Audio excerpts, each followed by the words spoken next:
Sir મને એક વાત કરતા કરતા પ્રશ્ન એ થયો કે ઓફકોર્સ જ્યારે આ બધું જ પ્લાનિંગ કરતા હશો, આપણે ડિઝાઇનિંગ કરતા હશો જ્યારે બધી જ વસ્તુનું, ત્યારે એવી કઈ બાબત હતી માઇન્ડમાં જેના કારણે તમે વિચાર્યું કે ઓકે મારે આ પ્રકારનું કન્સ્ટ્રક્શન જોઈએ છે, વિમેન માટે અલગથી ફેસિલિટીઝ આપવામાં આવી છે, જીમ તમે જે વાત કરી, અંદર ગેમ્સની વાત કરી, તો આ કેમ આવો વિચાર આવ્યો? આપનો પાસ કોઈ અનુભવ રહ્યો છે જે આપે આવું કઈ થતું જોયું હોય, અથવા આ આઈડિયા ક્યાંથી આવ્યો આપને? આપણે બધા કંઈક ને કંઈક, અમે લોકો બી પહેલા જોબ કરતા હતા, પછી ધંધો કર્યો, તો એ બિઝનેસીસની અંદર, જોબની અંદર ટિપિકલી પ્રશ્નો ફેસ કર્યા છે. રાઈટ. અને ઘરમાં પણ જોયું છે. આપણે ઘરે તો રાત્રે એવું સમજીએ ને, આજકાલ એવો રૂટીન થઈ ગયો છે બધાનો, સુવા જ જઈએ છીએ, રાઈટ. તો આપણે મેક્સિમમ ટાઈમ ઘરે નથી સ્પેન્ડ કરતા. ક્વોલિટી ટાઈમ આપણે આપણા વર્કિંગ પ્લેસ ઉપર સ્પેન્ડ કરીએ છીએ. તો એ વર્કિંગ ઉપરનો ક્વોલિટી ટાઈમ આનંદમય રહી શકે, બરોબર છે. કારણ કે આજકાલ તમે જુઓ તો સ્ટ્રેસ આવે છે. કોવિડ પછી બધાના કેન્સરના કેસીસ ને આ બધી બીમારી પણ વધી ગઈ છે, હાર્ટ એટેક્સ એક્સેટ્રા. તો એટલીસ્ટ વર્કિંગ એન્વાયરમેન્ટ આપણે એવું બનાવીએ જ્યાં એમ કહેવાય ને, માણસ પોતાના ખુલ્લે દિલે કામ કરી શકે, છૂટથી કામ કરી શકે. એ પ્રશ્નનો હતો. એના જ આધારે અમે લોકોએ રિસર્ચ પણ કર્યું અને કરાવડાવ્યું. અને અમને જે બધા સર્વેમાં એમાં જે બધા પ્રશ્ન આવ્યા, જે બધા લોકોએ અમને આપ્યું કે ભાઈ મારી ઓફિસ હોય, મને આવું કંઈક મળે તો, મને આવું કંઈક મળે તો એમાંથી જ ધીરે ધીરે ઘરના મેમ્બર્સ જોડે ચર્ચા કરતા કરતા એ અમે લખતા ગયા. અને અમને એમ થયું કે ભાઈ પ્રોડક્ટ બનાવીએ, પણ કંઈક બોલતું પ્રોડક્ટ બનાવીએ. તો એના જ અનુસંધાનમાં અમે આ વસ્તુ કરી છે. અને આફ્ટર સેલ સર્વિસ ખૂબ મોટો પાર્ટ હોય, તો એ આફ્ટર સેલ સર્વિસ માટે પણ આપણે ઊભા રહીએ, એ વસ્તુ આપણે કરી છે. True sir. અને આપને એ પણ પૂછવા માંગીશ કે જેટલા પણ લિસનર્સ છે, લોકો માટે આપ જો કોઈ મેસેજ આપવા માંગતા હોવ, અથવા તો પ્રોજેક્ટ વિશે કોઈ સ્પેશિયલ વાત આપ શેર કરવા માંગતા હોવ, તો એ શું હોઈ શકે આપ તરફથી?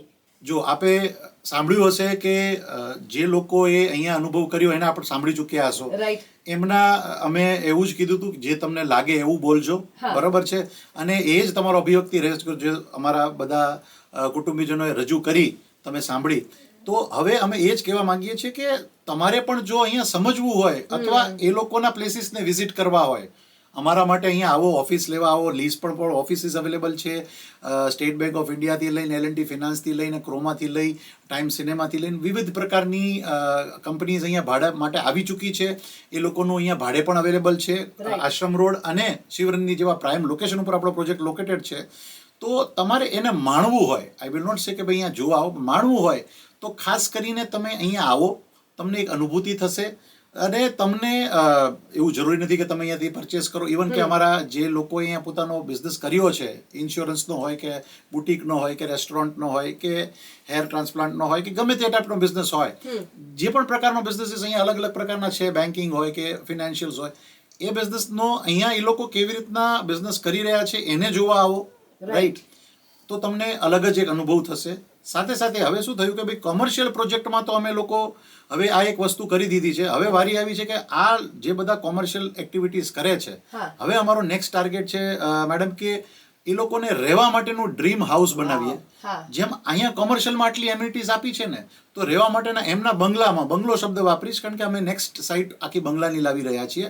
તો એ બંગલાની અંદર જોડે જોડે એટલી બધી એમ્યુનિટીઝ આપીએ કે એને એમ થાય કે હું મારું જેવું રાત પડે, સાંજ પડે તો હું ઘરે જઈને મજા કરું. રાઈટ. તો ટૂંક સમયમાં અમે એવો પ્રોજેક્ટ પણ લાવી રહ્યા છીએ કે જેની અંદર એટલી બધી એમ્યુનિટીઝ હશે, એ મતલબ એ વિચારવાનું એનું શરૂ થતું હશે ને ત્યાં આમાં એના પૂરું થતું હશે ત્યાં અમે આગળ આપશું. એટલે એવો એક સરસ પ્રોજેક્ટ પણ લાવી રહ્યા છીએ. એટલે હવે અત્યારે આખું અમે એવો પ્રયત્ન કરીએ છીએ કે જેમ કોમર્શિયલ એક્ટિવિટી માટે સરસ મજાનું સેન્ટર બનાવ્યું, એવી જ રીતના રહેવા માટેનું એક સરસ મજાનું ટેન્શન ફ્રી સેન્ટર બનાવીએ. ક્યાં વાત! એટલે રહેવાની સ્પેસ પણ, અને જ્યારે તમે પોતાના રહેઠાણમાંથી બહાર નીકળો ત્યારે જે જગ્યાએ કામ કરવા જાઓ છો ત્યાં પણ આટલી જ ફેસિલિટી મળે. એટલે એવું કહીશ કે કોમ્બિનેશન આ બેસ્ટ રહેવાનું છે, જે પણ વ્યક્તિ તમારા ફેમિલી સાથે જોડાવાનું છે.